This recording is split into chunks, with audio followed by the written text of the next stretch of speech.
Instagramga, Telegramga sochlarini yozib, avratlarini ko'rsatib, birovni nima deydi, ko'zini gunohga to'ldiradigan fohishona, shahvatni qo'zg'atadigan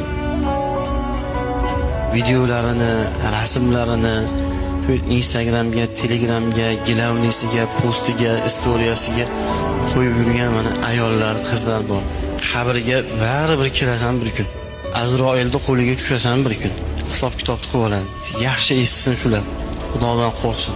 Fahsh suratlar qo'yayotgan, rasmini qo'yayotgan, gilamnisiga qo'yib, nechta odamlarning oilasini buzayotgan, oilalarni buzayotgan mashalar.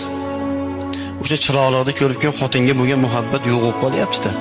Oila buzilyapti. Oilalarda buzilishiga ko'p sabablar, lekin bittasi mana shu. Musibatlarni boshidan ko'tarilishiga bandalar, Allohga bo'lgan ishonchimiz qani? Gunohkor